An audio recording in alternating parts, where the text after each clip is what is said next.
Every friends, welcome to all in all sports. நான் உங்கள் sports Nitish, என் கூட அருண். அப்புறம் அவ்வளோதான். இந்த வீடியோ வந்து சாம்பியன்ஸ் ட்ராஃபி பற்றின special video and RCB captain யாருங்கிறதுக்கான ஒரு வீடியோவாகவும் இது கண்டிப்பாக இருக்கும். அதெல்லாம் ஆல்ரெடி யாரோ ஒருத்தவங்க வச்சு இது பண்ணிட்டு இருக்காங்க. சரி, ஓகே. சரி, ஓகே. இது இல்லை, போயிருமா? ஓகே, சொல்லிட்டு இல்லை, ஏதோ சொல்ல வந்தீங்களே.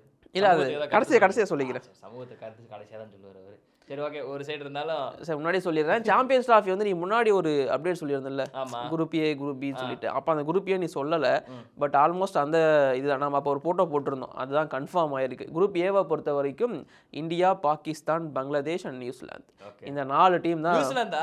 இந்த 4 டீம் ரொம்ப ஸ்ட்ராங்காக இருக்காங்க. மற்ற டீம்ஸ்லாம் குரூப் பியில் தான் இருக்காங்க. அண்டு இந்த குரூப் ஏ மேட்சஸ் அப்படிங்கிறது வந்து மிக்ஸ் ஆகி தான் வரப்போகுது. ஸோ அதற்கான ஷெடியூல் அப்படிங்கிறது ரிலீஸ் பண்ணிட்டாங்க. 20 February அன்னைக்கு பங்களாதேஷ் வெஸ் இந்தியா தான் first match for India. So ஒரு 2வது மேட்ச் ரொம்ப முக்கியமாக எல்லாருமே எதிர்பார்க்குற அந்த போட்டி பாகிஸ்தான் வெஸ் இந்தியா, அது வந்து 23 February இருக்க போகுது. அதுக்கப்புறமா மார்ச்சில் தான் நமக்கு இன்னொரு போட்டி நியூசிலாந்து கூட, கடைசி லீக் மேட்ச், அதாவது சாம்பியன்ஸ் ட்ராஃபியோட கடைசி league match against New Zealand. Maybe அதில் கூட ஃபிக்ஸ் ஆகலாம் யாருக்கு செமிக்கு போக போகிறாங்க அப்படிங்கிறது. ஆஃப் அலி லீவ் அங்கே கொடுத்து விட்டாங்க, வேறு ஒன்றும் கிடையாது. சரி, ஓகே மக்களே. இது எல்லாமே இன்னொன்று கேள்விப்பட்டேனே. ஆக்சுவலாக இப்போ இந்தியா வந்து செமிஃபைனல் குவாலிஃபை ஆனால் அது ஒரு கிரவுண்டா, அதாவது வேற ஒரு கிரவுண்டா. மேக்ஸிமம் இந்த பாகிஸ்தானில் தான் எல்லா மேட்சஸும் நடக்க போகுது. இந்தியாவோட மேட்சஸ் மட்டும் துபாய்க்கு வந்து வச்சிருக்காங்க, லீக் மேட்சஸ். அதே மாதிரி நாக் அவுட் போட்டியில் வந்து செமிஃபைனல் 1 தான் இந்தியா ஆட போகுது. மேபி செமிஃபைனல் 1 குவாலிஃபை, இந்தியா எந்த செமிஃபைனல் குவாலிஃபை ஆனாலுமே அது வந்து துபாயில் தான் நடத்தப்படும் அப்படிங்கிறத சொல்லிட்டாங்க. அண்ட் அது மட்டும் இல்லாமல் இந்தியா ஃபைனல் வந்துச்சு அப்படின்னா அது வந்து துபாயில் தான் நடக்கும். சப்போஸ் இந்தியா வந்து நாக் அவுட்டுக்கு குவாலிஃபை ஆகலை அப்படின்னா எல்லா போட்டியும் லாகூரில் நடக்கும்ங்கிறத சொல்லியிருக்காங்க. அப்போ மொத்தம் வந்து அவங்க 2 விதமாக ரெடியாக இருக்கிறாங்க. ஆமாம், ஆனால் எல்லாத்தையுமே தவிர ஆனால் அவங்க ரெடி தான். இப்போ ஃபேன்ஸ் எல்லாமே யோசிச்சு பாரு, இப்போ லாகூருக்கு டிக்கெட் புக் பண்ணுறதானாலும் இல்லை துபாய்க்கு டிக்கெட் புக் பண்ணுறது, அதை சொல்லு அப்படிங்கிற மாதிரி. அவங்க தான் கவலைப்படணும், நம்ம கவலைப்பட தேவையில்ல. சரி, ஓகே ப்ரோ. இப்போ எனக்கு ஒரு டவுட் என்னன்னா, நீங்கள் இந்த ஷெடியூலாக சொன்னீங்க இல்லையா, அது என்ன குவாலிஃபை ஆனால் 1 ஆகலைன்னா 1, இது இந்தியாவுக்காக பர்டிகுலராக அந்த ரூலா? ஆமாம். அப்போ மற்ற நாள் குவாலிஃபை ஆனால் அவங்க ஆஸ்திரேலியா போய் ஆடுவாங்களா? இல்லை, நான் திரும்பவும் சொல்கிறேன், இது வந்து இந்தியா பாகிஸ்தான் வரும்போது மட்டும்தான். இந்தியா பாகிஸ்தானுக்குள்ளே போக முடியாதுங்கிற ரீசனுக்காக இது. உனக்கே தெரியும், ஐசிசி வந்து இருந்தாலும் அதை ஆட்டி வைக்கிறது பிசிசிஐஸா அப்படிங்கிறது. இப்போ ஜெயசேவர் அங்கே போயிட்டாரு. ஸோ ஆபியஸா இதுதான் பிளேயர்ஸை விட எது பெருசு அப்படின்னாங்க. ஐசிசி டம்மி, பிசிசிஐ தான் பாஸ் அப்படின்ட்டாங்க. நல்ல உண்மையாதான். அதே மாதிரி பாகிஸ்தான் கிட்ட ஒரு கான்ட்ராக்ட் வந்து சைன் பண்ணியிருக்காங்க. அதாவது எப்படி அப்படின்னா 2027 வரைக்கும் எந்த ஒரு ஐசிசி ஈவெண்ட்டாக இருந்தாலும் அது பாகிஸ்தானில் நடந்துச்சு அப்படின்னா இந்தியா பாகிஸ்தான் போட்டி நியூட்ரல் வென்யூவில் இருக்கும்.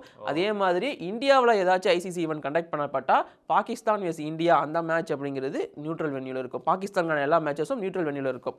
ஸோ அதுக்கு அவங்க ஓகே சொன்னதுனால தான் ஐசிசி இந்த ரூலுக்கு ஓகே சொல்லிட்டாங்க. இது கண்டிப்பாக ஒரு பெரிய பிரச்சனை தான் ஃபேன்ஸுக்கு. ஆக்சுவலாக T20 வேர்ல்ட் கப் வருது அப்படி நடந்துச்சு அப்படின்னா பாகிஸ்தான் ஆடுற போட்டிகள்லாம் நியூட்ரல் வென்யூக்கு மொத்தப்படும். ஸ்ரீலங்காவுக்கு போயிடுவாங்க. அவங்க ஃப்ரெண்டு தானே போய் ஆடுவாங்க, அவ்வளோதான்.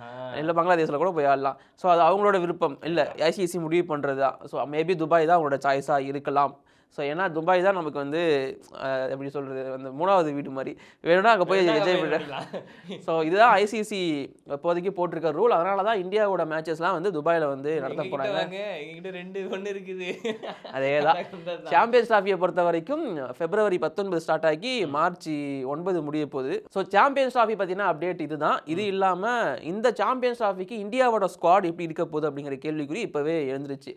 ரோஹித் சர்மா, விராட் கோலி அவங்களோட கடைசி கட்டத்தில் இருக்காங்க இப்போ. அதனால அவங்க ஆடவாங்கன்ற நம்பிக்கை இருக்குது. இது இல்லாமல் பும்ரா அண்டு சமி வந்து வந்துடுவார் சாம்பியன்ஸ் ட்ராஃபிக்கு அப்படின்னு சொல்லியிருக்காங்க. ஏன்னா அவருக்கு வந்து ஃபர்ஸ்ட் ஒரு இன்ஜுரி இருந்துச்சு, அது வந்து குதிங்கால் இருந்துச்சு. அது வந்து இப்போதைக்கு அதை வந்து ஆப்ரேட் பண்ணி ரெடி பண்ணிட்டாங்க. பட் இப்போ இருக்கிறது வந்து லெஃப்ட் நீல வந்து ஸ்வெல்லிங், அதாவது அந்த வீக்கம் அப்படிங்கிறது இருக்குது. அதுக்குள்ளே சீக்கிரம் சரியாயிடும் அப்படிங்கிற மாதிரி தான் சொல்லியிருக்காங்க. இப்போதைக்கு ரிகவர் ஆகிட்டு இருக்காரு. மேக்ஸிமம் இங்கிலாந்து டூருக்கோ இல்லை சாம்பியன்ஸ் ட்ராஃபிக்கோ வந்து சமி ரிட்டர்ன் ஆகிடுவார் அப்படிங்கிறது தான் சொல்லப்படுது. சாம்பியன்ஸ் ட்ராஃபி கண்டிப்பாக சமி தேவன் வந்து நமக்கு எக்ஸ்பெக்டேஷன் இருக்கு. உலக கோப்பையில் ஆட்டாபடியே. சரி, இது இல்லாமல் இன்னொரு கேள்வி இருக்கு. ருத்ராஜ் கெய்க்வாடோட வாய்ப்பு எப்படி இருக்கும் சாம்பியன்ஸ் ட்ராஃபியில்? அதாவது நீங்கள் டெஸ்ட்டில் வாய்ப்பு தர மாட்டீங்க, சரி விடு, ஆள் இல்லை, ஆடுறதுக்கு இடம் இல்லை. T20ல இல்ல இடம் இல்ல இடம் இல்ல கொடுக்கல இடம் இல்லைன்னு வச்சுக்கோ. சரி இல்ல உங்களோட கணக்குப்படி இடம் இல்ல. T20ல ஆடுறதுக்கு கூப்பிட்டா அங்கேயும் இடம் இல்ல, அங்க ஆட வைக்க முடியாது. கட்டாயமா சஞ்சு சேட்டனை ஓப்பனிங் இறக்கி விட்டீங்க, அவர் 100 அடிச்சு நான் யாரும் ப்ரூவ் பண்ணிட்டாரு, அவ்வளவுதான். வாய்ப்பே கிடையாது. அபிஷேக் சர்மா இல்ல ஜெய்ஸ்வால், சூரியகுமார் யாதவ், திலக் வர்மா எல்லாம் இடத்த புடிச்சிட்டாங்க. T20ல வாய்ப்பு இல்ல. சரி விடு, அவரோட ஸ்ட்ரைக் ரேட் கம்மியா இருக்கு உங்களை பொறுத்த வரைக்கும். அதென்ன உங்களை பொறுத்த வரைக்கும் அவங்கள பொறுத்த வரைக்கும் சோ கம்மியா இருக்கு. T20ல நீங்க வாய்ப்பு தரல. ODI அந்த மனுஷனுக்கு செமையா ஏத்த ஒரு இடம். உங்களோட டொமஸ்டிக்ல ரொம்ப ஃபேமஸா இருக்கிற விஜய் ஹசாரே அப்படிங்கிற அந்த ODI ஈவெண்ட்டை பொறுத்த வரைக்கும் கடைசியா ஆடின 12 போட்டிகள்ல 9 செஞ்சுரி அடிச்சிருக்காரு. இப்போ வரைக்கும் செஞ்சுரி மேல செஞ்சுரி அடிச்சிட்டு இருக்காரு. ஸோ அந்த மாதிரி சாம்பியன்ஸ் டிராஃபிக்கு அவரை கூட்டு போவாங்களா? போனா நல்லா இருக்குங்க. ஆனா எந்த இடம் அப்படின்றது ஒண்ணு இருக்குல்ல. இதுதான் என்னோட எனக்கு புரியவே இல்லை. நான் உனக்கு சொல்றேன், ரோஹித் சர்மா ருத்ராஜ் இறங்கினா ஓகே. ஆனா அங்க வந்து கில்லு அப்படின்ற ஒரு ஆள் இருக்கிறாப்ல இருக்க வேணாமே. இருக்க அதான் இப்போ உட்கார வச்சுட்டாங்களே. இந்த வாயெல்லாம் பல்லா இருந்தது, எதுக்கு ப்ரோ அப்படின்னு கேட்டா கில்லு உட்காந்துட்டாரு அப்படின்னா ஐயோ என்ன ஒரு ஆனந்தம் அந்த குழந்தைக்கு அப்படின்ற மாதிரி இருந்துச்சு. எனக்கு கில்லு உட்காரது பிரச்சனை இல்லை, எனக்கு ருத்ராஜ் ஆடணும் அவ்வளவுதான். ஏன் அந்த மனுஷனுக்கு ஏன் வாய்ப்பு தர மாட்டேங்கிறாங்க? மாட்டாங்க. டொமஸ்டிக் அளவில் நல்ல ரெக்கார்ட் தான், கில்லோட பெட்டர் ரெக்கார்ட் இருக்கு. அப்படிங்கிறப்போ ஏன் அப்படிங்கிறதா என்னோட கேள்வியா இருக்கு. கோட்டா PR team, Dhoni PR team blah blah blah, அதுக்கு நமக்கு சம்பந்தம். கில்லுக்கு பிஆர் டீம் இல்ல, அது ஹை லெவல், அது எல்லாமே ஹை கோர்ட் சுப்ரீம் கோர்ட் மாதிரி. எப்போ அவர் பிரின்ஸா மாத்தினீங்க? பிரின்ஸுக்கு இப்போ நிலைமை பார்த்தீங்களா? பிரின்ஸா மாற்றி வைஸ் கேப்டனா மாற்றி, ஏன்னா அவரை ட்ராப் பண்ணக்கூடாதுல்ல. என்னென்ன ஒரு ட்ராமா பண்ணீங்க, இப்போ கடைசியில் ட்ராப் பண்ண வச்சாங்கல்ல. நான் உங்ககிட்ட சொல்லவே இல்லை, நான் திரும்பவும் சொல்கிறேன், நான் உன்னை பற்றி பேசல, நான் சொல்கிறது யாருக்கு புரியவர்களும் புரிஞ்சிருக்கும். சரி, இன்னொரு ஒரு கேள்வி என்னன்னா, சரி இப்போ வந்து ஓப்பனிங் வந்து ஒயிட் பால்ல ரோஹித் சர்மா ஒன் சைடு ஸ்டாண்டாக நிற்கிறாப்ல. இத்தனை நாளுமே வந்து கில்லு, அப்புறம் அதுக்கு அந்த இடத்துல வேற ஒரு இடத்துல நீ சொல்றது எனக்கு புரியுது, அந்த ஸ்பாட்லாம் வந்து கேள்விக்குறி இருக்க தான் செய்யுது. பட் இந்த மாதிரி பிளேயர் ஸ்ரேயஸ் ஐயரோட ரெக்கார்ட் இப்போ ரீசெண்டாக இருக்கு. அப்படியே வரேன், ருத்ராஜ் நல்ல ஃபார்ம்ல இருக்காரு, ஸ்ரேயஸ் ஐயர் முரட்டு ஃபார்ம்ல இருக்காரு. அப்படின்றப்போ போன வருஷம் KL ராகுல் அந்த ஃபைனலை தவிர ஒட்டுமொத்த டோர்னமெண்ட்லையும் எல்லாமே பயங்கரமாக பண்ணார். அதுவுமே ஒரு முக்கியமான மேட்ரு. த்ரூ அவுட்டாக அந்த நம்பர் 5ன்ற ஸ்பாட்டுக்கு KL ராகுல் பக்காவாக ஃபிக்ஸ் ஆகிட்டு இருக்காரு. 2020லேருந்து 2019லேருந்து வச்சுங்க. நீங்க அவரை ஒரு ஸ்பாட்டுக்கு ஃபிக்ஸ் பண்ணாதீங்க. இந்தியன் டீமே முடிவு பண்ணிட்டாங்க, அவர் எங்க இருக்கட்டாலும் ஆடுவாரு, எதுவும் பேச மாட்டான் பையன் அப்படிங்கிற மாதிரி. ஏன்னா நான் 11ல இருக்கணும், அதுக்காக நான் எங்க என்ன வேணா நிலைமை அப்படி ஆகி போச்சு இப்போ. பாவம் ஒண்டோன்னு. சரி ஓகே, நீ சொல்றது எல்லாமே கரெக்ட் தான். இப்படிலாம் இருக்க போகும்போது ரிஷப் பண்ட்னு ஒருத்தர் வராரு, அவர் என்ன பண்ணுவாங்க? இத்தனை பஞ்சாயத்து இருக்குல்ல, அதான் இதை சொல்லுவாங்க எனக்கு தெரிஞ்சு. அதாவது ருத்ராஜ் நல்ல பிளேயர் தான், எல்லாமே ஓகே தான், டீம்ல இடம் இல்லப்பா, எத்தனை பேர் எடுக்கிறதுன்னு அவங்க கேட்பாங்க. காசு இல்லப்பா, அதே தான் எக்ஸாக்டா, இடம் இல்லப்பாங்க, அவங்க ஸ்குவாட்ல கூட எடுக்க மாட்டாங்க. ஆனா எனக்கு வந்து சாம்பியன்ஸ் டிராஃபி நீங்க போறீங்க அப்படின்னா நீங்க ஸ்குவாட் செலக்ட் பண்ணீங்க, எல்லாமே ஓகே தான். ருத்ராஜ் கெய்க்வாட் அண்ட் ஸ்ரேயஸ் ஐயர் மாதிரியான பிளேயர்ஸுக்கு வாய்ப்பு கொடுத்தே ஆகணும். அவங்க 2 பேரும் அந்த அளவுக்கு ப்ரூவ் பண்ணியிருக்காங்க. ஸோ இஷான் கிஷன் கூட ஓகே விட்டுருங்க, அவர் ஓடிங்க நீங்கள் கூட்டு போக வேணாம், T20 கூட்டு போக முடியாது, டெஸ்ட் பிளேயரும் கிடையாது. பட் ஸ்ரேயஸ் ஐயர் அண்ட் ருத்ராஜோட ரெக்கார்ட் ரீசெண்டாக டொமஸ்டிக் அளவில், அதாவது நீங்கள் செலெக்ஷன் ப்ராசஸ்க்கு வச்சிருக்கிற அதுதான் விஜய் ஹசாரே, ஸ்மார்ட்டு, ரஜி டிராஃபின்னு சொல்லிட்டு எல்லாத்தையும் கலக்கிட்டு இருக்காங்க. ஸோ அவங்களுக்கு ஒரு வாய்ப்பு கொடுக்கணுங்கிறது என்னோட ஆசை. சமி கன்ஃபார்மாக வருவார்னு நம்மளால சொல்ல முடியுது, ஆனால் 2 பேரும் வருவாங்கன்னு நம்மளால சொல்ல முடியல. ஏன்னா இவங்க எப்படி முடிவு எடுப்பாங்க நமக்கே தெரியாது. சரி, கடைசியாக வந்து எடுக்கணும் அவ்வளோதான் அப்படி சொல்லி நினச்சேன், ஆனால் அது வரல.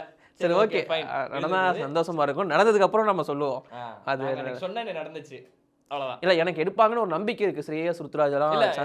ஒரு சின்ன எனக்கு என்னன்னா, இப்போ வரைக்கும் என்ன ஒரு பயம்னா, இப்போ ஸ்ரேயஸ் ஐயர் கூட வந்து இதுக்கு முன்னாடி இது பண்ணியிருக்காங்க, ஆடி இருக்காங்கன்னு வச்சுக்கோங்களேன். பட் இதுவும் ஒரு காரணமா சொல்லுவாங்க, ODIல வந்து ருத்ராஜ் வந்து நாங்கள் அவ்வளோ ஆடி பார்த்தது இல்லை அப்படின்ற ஒரு காரணத்தையும் வைப்பாங்க. வாய்ப்பு கொடுத்துட்டு ஆட வரல அப்படின்னா நீங்க ஒரு அர்த்தம் இருக்கு. ஆடவே வைக்காம ஆடலன்னா என்ன அர்த்தம் எனக்கு சுத்தமா புரியல. இது நிறைய பேருக்கு நான் டிபேட் பண்ணிட்டேன். ஓகே, இது பார்ப்போம் என்ன நடக்குது அப்படிங்கிறத. லாஸ்ட் நியூஸ்க்குள்ளே வரேன். ஸோ RCB கேப்டனாக IPL 2025 யார் இருக்க போகிறாங்க அப்படிங்கிற கேள்விக்குறி இருக்க தான் செய்யுது. ஸோ அதற்கு வந்து விராட் கோலி தான் அப்படின்னு மேக்ஸிமம் பேர் சொல்லிட்டு இருந்தாலும், இப்போ ரீசெண்டாக RCB ஒரு வீடியோ வந்து ரிலீஸ் பண்ணியிருப்பாங்க. நீங்கள் பார்த்தே இல்லைன்னு தெரியல, கண்டிப்பாக ஃபேன்ஸ் பார்த்துருப்பாங்க. என்ன அப்படின்னு பார்த்தீங்கன்னா, மார்வல், அதாவது RCB பிளேயர்ஸ்லாம் மார்வல் கேரக்டர்ஸாக இருந்தால் எப்படி இருக்கலாம் அப்படிங்கிற மாதிரி. புவிக்கு வந்து பிளாக் பேந்தர் இந்த மாதிரிலாம் கொடுத்துருப்பாங்க.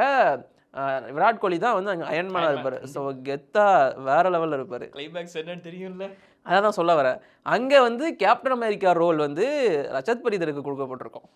ஸோ ஷீல்ட பிடிங்க சாம், அதேதான் அவர் தான் யார் கேப்டன்ங்கிறத வந்து சிம்பாலிக்காக சொல்லியிருக்காங்களோ அப்படின்னு சொல்லிட்டு இப்போதைக்கு ஃபேன்ஸ் அதை வந்து ட்ரெண்ட் பண்ணிட்டு இருக்காங்க. மேபி இருக்கலாம். ஏன்னா ரஜத் பட்டிதார் வந்து இப்போ மத்திய பிரதேஷ் டீமை வந்து சூப்பராக கொண்டு போயிருப்பாரு. ஸ்மார்ட்ல வந்து ஃபைனல் வரைக்கும் பண்ணியிருப்பாப்ல மனுஷன். கேப்டனா இருந்துமே வந்து யார் அடிச்சாரோ இல்லையோ ஸ்பின்னரை வந்து உங்க விட்டு அடி எங்க விட்டு அடியில காட்டாடி தரமான அந்த ஒரு கேப்டன்சி, அவரோட கேப்டன்சியுமே தரமா இருந்திருக்கு இந்த டொமஸ்டிக்ல. அண்ட் ஐபிஎல்ல விராட் கோலிக்கு கைடன்ஸ் இருக்கு. அண்ட் இவர் கேப்டன்சி எடுத்தாலுமே விராட் கோலி கைடன்ஸ் அங்கே இருக்கும். ஸோ அப்படி இருக்கிறப்போ Rajat Patidar is a future for RCB. So அதனால மேபி அவர் கேப்டனா இருக்கலாம் அப்படின்னு இப்போதைக்கு சொல்லப்படுது. இது 2 முடிவு தான் வரும். ஒன்று விராட்டா இல்லை ரஜத் பட்டிதாரா. இதை வந்து இந்த முடிவை வந்து விராட் மட்டும் தான் எடுக்கணும். அவருக்கு இன்ட்ரெஸ்ட் இருக்கா, நான் கேப்டன்சி பண்ணுறேன் அப்படின்னு நினச்சாருன்னா பண்ணுவார். இல்லைனா ரஜத் பட்டிதார் கிட்ட போயிடும் ஆட்டோமேட்டிக்காக அப்படிங்கிறது தான் என்னோட ஒப்பீனியன். ஸோ உங்களுக்கு ஏதாச்சும்? ஆனால் எனக்கு தெரிஞ்சு அவர் பண்ணால் நல்லா இருக்குன்றத விட அடுத்து சரி ஓகே பரவாயில்ல அப்படின்னு சொல்லிட்டு ஷீல்ட பிடிங்க சாம் அப்படின்ற மாதிரி இப்போ கேப்டனாகிற பட்டிதார் அப்படின்ற மாதிரி கொடுத்தா கொஞ்சம் நல்லா இருக்கும்னு தோணுது. கேப்டனாக பார்க்கறதுக்கு எனக்கு ஆசை தான். அந்த விண்டேஜ் கோலி அயர்மேன் ஷீல்டு இல்லையே. இல்லை ஃபைன் புரியுது, இருந்தாலுமே வந்து அப்போ சரி விடுங்க ஆர்மரை பிடிங்க ஸ்பைடர்மேன் அப்படின்னு சொல்லிட்டு கொடுத்தா, சூட்டை பிடிங்க ஸ்பைடர்மேன் சொல்லிட்டு கொடுத்தா கேப்டன் அமெரிக்கா அவங்க கன்ஃபார்ம் பண்ணிட்டாங்க. இதுல ஸ்பைடர்மேன் வந்து வேற ஆளு. விராட் கோலி அயர்ன் மேனா தான் அப்புறம் ஸ்பைடர்மேன் தானே. சரி ஓகே விடு. இது எங்களோட ஒரு கெஸ் தான். மேபி ரஜத் பட்டிதார் கேப்டன் ஆகலாம் அப்படிங்கிறது. ஸோ உங்களோட ஒப்பீனியன் படி விராட் கோலி கேப்டன் ஆகணுமா, ரஜத் பட்டிதார் கேப்டன் ஆகணுமா கீழே கமெண்ட் பண்ணுங்க. ருத்துராஜ் சாம்பியன்ஸ் டிராஃபில எடுக்கணுமா வேணாமா நீங்க சொல்லுங்க. நாங்கள் அதை பார்த்து தெரிஞ்சுக்கிறோம். ஸோ இப்போதைக்கு இந்த வீடியோவை நாங்கள் முடிச்சுக்கிறோம். வீடியோ பிடிச்சிருந்தா லைக் பண்ணுங்க, ஷேர் பண்ணுங்க. நன்றி, வணக்கம்.